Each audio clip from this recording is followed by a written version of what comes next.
The 35-year reversion. Let me explain what that is. The 1976 copyright law, which came into effect January 1st, 1978, provided that the author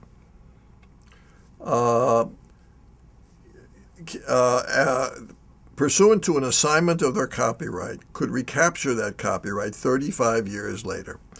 So 35 years from 1978 is 2013 coming up. Now, there's no definition of author. Okay. And there are 9 categories in the Copyright Act in which this can occur. One of them, 9 categories, I'm sorry, that cannot occur, and those are called work for hire.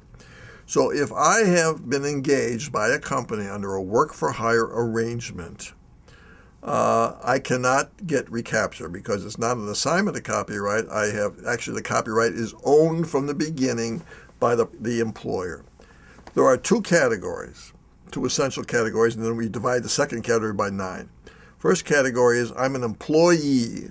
By that I mean a definite, a real employee. They take out taxes. I have workman's comp. The full definition if you're working for a company.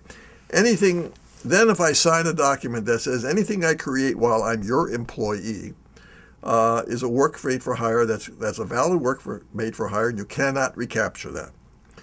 The second category, which is more elusive, is where I have assigned my copyright to somebody pursuant to an agreement, and if it's one of 9 categories, then it can be a work for hire. Example, audio-visual work, a motion picture as an example. Motion picture is a work made for hire. When a motion picture company employs somebody, the musicians, the actors, the director, the writer, the singers, or whoever else may be employed by they are signed to a work made for hire, which means no individual who worked on that motion picture can recapture it 35 years later or at any time unless there's a contractual reason. There are 9 categories. Audiovisual is one of them. Compilations is another. Contributions to collective works is another. Tests are another. Answers to tests another. But there's no category called sound recordings. So it is the position of many of us, myself included, that the sound recording is subject to being recaptured because it is not defined as one of the 9 categories that can be assigned as a work made for hire, and therefore the author has a right to recapture that 35 years later. Now we get into the real issue. Who's the author? Is it the featured artist? Is it the feature artist and the producer? Is it the feature artist, the producer, and the engineer? Who is the author?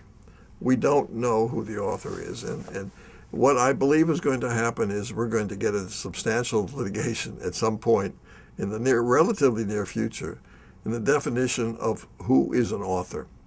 Now, I think the record companies are going to try and claim that they're an author, but they certainly can't claim it by reason of the fact that it's a work made for hire because it's not one of the 9 categories. And the artists who work for record companies in doing a recording contract, that is not an employer situation. So it'll be an interesting battle. My belief is that ultimately the featured artist and possibly the producer along with the feature may be the authors entitled to recapture. But you and I are also aware of many records that are done by producers without artists, or virtually without artists. That artists are brought in as another instrument and put on that record. So maybe the author is only the producer in that particular instance. I don't know, but litigation on this is going to be very interesting over the next several years. According to several cases, the fact that it's in the contract, first of all, in order to be a work for hire, it must state it's work for hire in writing, but it also must be in one of the 9 categories. And even though it says it's a work made for hire, but it's not one of the 9 categories, they can't claim it. As an example, if you're a songwriter and you sign to a publisher, and even though the contract says it's a work made for hire, it's not a work made for hire because that's not that kind of contract is not one of the 9 categories. Is that just bad legal work? Is that bad legal work? Or is that what the intent was? I think that was the intent of the Congress at the time, because there was a lot of hearings on that. So I don't think it was bad legal. I think the only part of the bad legal work is that there's no definition of author, and why that's not there, I don't know. But there is no definition. At some point, that's going to have to be defined. An artist's work can't be a work made for hire unless it's one of the 9 categories. And that would be an audiovisual work. Now, the reason for that, and there's very good reasons for that, if I make a motion picture, I'm contracting with directors, writers, producers, actors, composers, producers. Can you imagine the chaos if 35 years after a movie was made, you have 500 people claiming that they're an author of this thing? It would be absolute beyond chaos.